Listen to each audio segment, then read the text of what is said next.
White House launches American Climate Corps. Yeah. Wonderful. White House announcing, big guy, Biden Inc., Mr. 10%, announcing that the administration will mobilize more than 20,000 Americans in the clean energy and climate resilience sectors.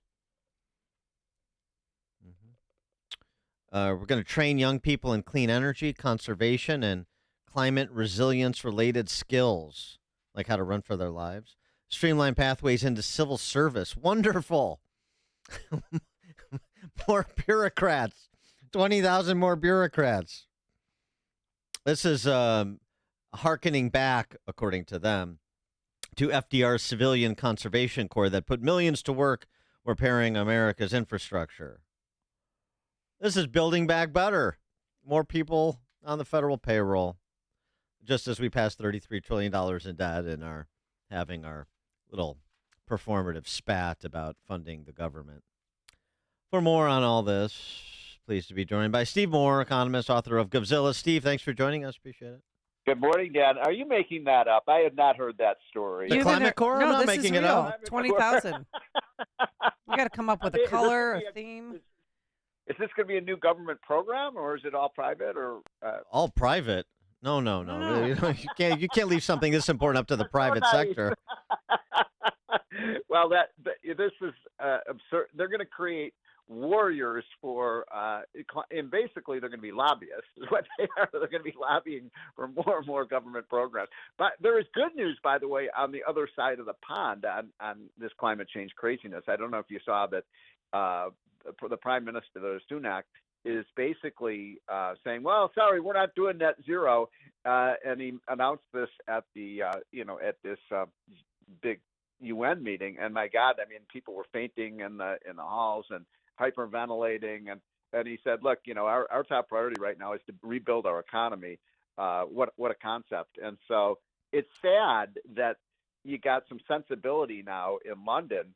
I mean, look, he's terrible. Sunak is terrible. But here's my point: that the politician who is the absolute worst, the world leader is the absolutely worst on this issue, is the guy sitting in the White House. Yeah, who's trying to dismantle the American economy, and they're willing to shut down the entire private sector economy for climate change. But God forbid, Dan, and God forbid, Amy, that we should shut down any non-essential government activities. That would be the end of the world.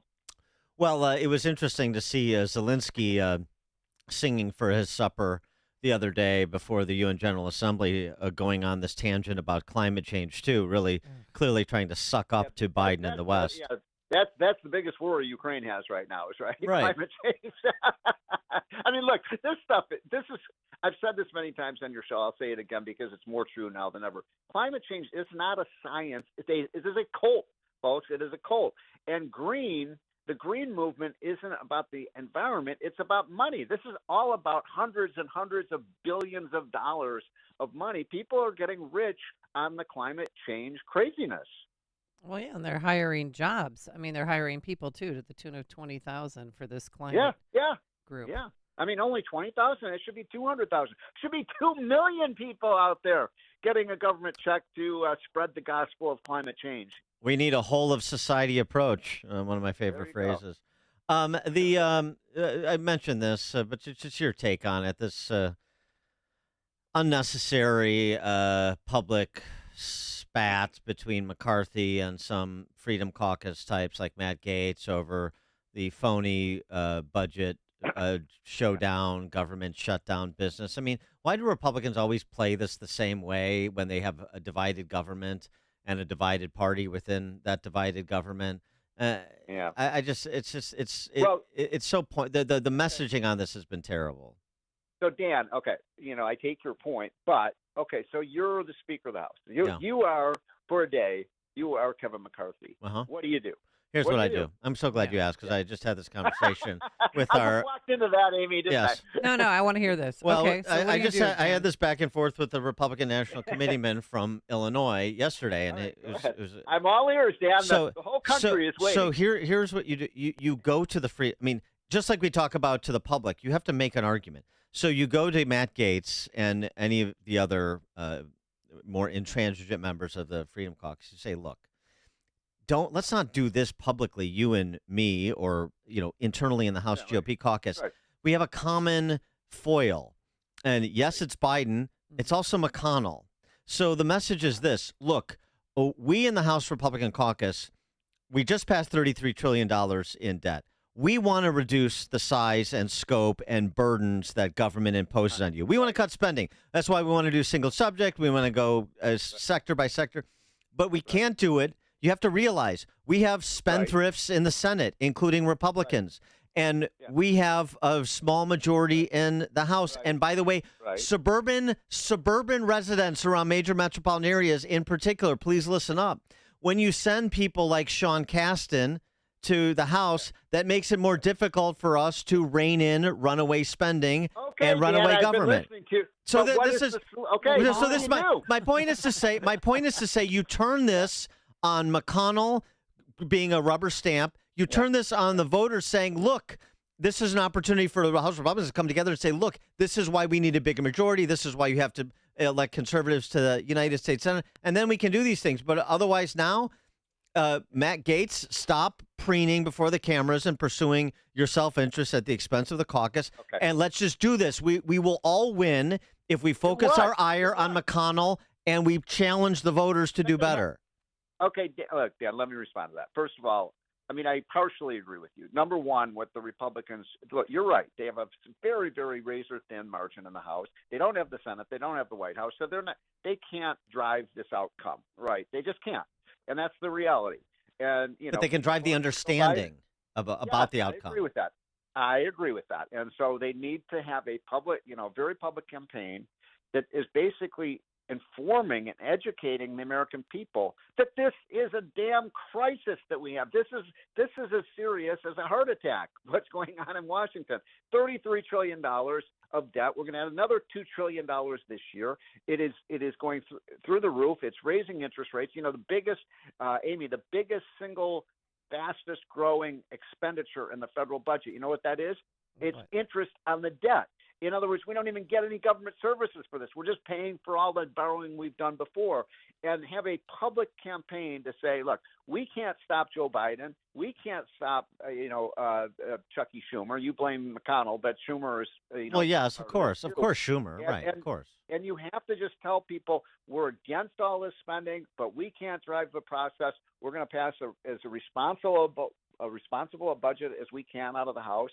And what do you just that's my point. That's my point. And to say to Gaetz and anybody to say, look, this puts us all on the same side. We present a united front. We advance the brand. And if you go out there and you grandstand and you pretend I'm not trying to be constructive or I'm not trying to get to the same place, then I'm going to tell people publicly, what the conversation we had and the approach, and we'll let Republican rank and file decide who's more sensible about it. It's a carrot and stick. It's a carrot and stick opportunity.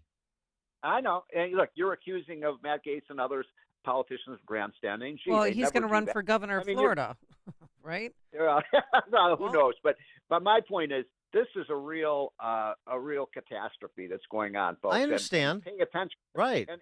But you do. I do. Amy does. Well, that's why. A lot of Americans don't understand the absolute catastrophe that's going on in Washington right now, and use the bully pulpit that Kevin McCarthy and others have to keep educating people. I agree. I agree, but you also connect the dots between the spending and debt to the fact that every time, Amy, you go to the grocery store, you have to pay more and more and more higher prices for the Cocoa Krispies and for the bananas. And goldfish. For the ground beef. It's the goldfish. And the goldfish, right? Yeah, but I $10 use the Amy Goldfish Index now. Right. Inflation, and it's a pretty good one. Right. And $4.99. It's now $10. And the sniping between Gaetz and McCarthy, just to use it as an example, is it distracts from that. That's an additional point. So yeah, I think we're trying to say the same things, but it's just seeing this, and this happens all the time. I mean, how many phony government shutdowns do we have to go through before Republicans get sharper on this?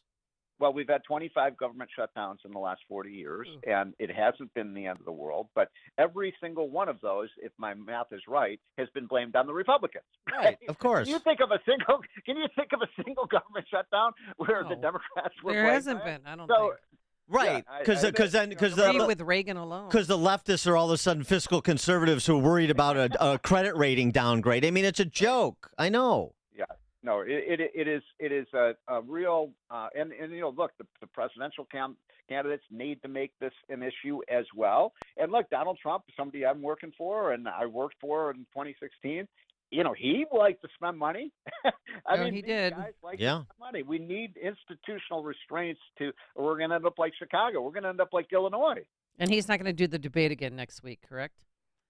It looks like he's going to the UAW strike. Yeah, that's right. Mm-hmm, that's right. So we'll see. But by the way, on that UAW pick, my line on this is that the reason you've got so much labor agitation right now, and the reason you've got 15,000 UAWs on strike, and I think it's going to be about 10,000 more next week, is that the inflation is just killing union workers. I'm so sick of Joe Biden saying, I'm the best friend that unions have ever had. What is he talking about? He's crushed unions with inflation. The UAW says that their average worker has lost $6,000 in income a year because of Biden's inflation. Yeah. No, we all know the best friend that workers have is John Fetterman. He's the spokesman for the working man. He's a man of the people, right? Yeah, absolutely. Yeah, he wears a hoodie. He's cool. Steve Moore, economist, Govzilla author. Thanks as always, Steve. Okay, guys, have a great day. Bye. You too, and he joined us on our turnkey.pro answer line. Listen to podcasts of Dan and Amy from the AM 560 mobile app. Download it today at 560theanswer.com/mobile. A message brought to you by Paul Davis Restoration of North Chicago. It's a beautiful summer day in the Midwest. No clouds in sight, but on the horizon we spot trouble. Oh no! I just received a call from my condo building manager, and 3 floors burned in a fire last night. My unit was severely damaged from soot and smoke. Now what do I do? Who do I call? You call Paul Davis Restoration. Nobody expects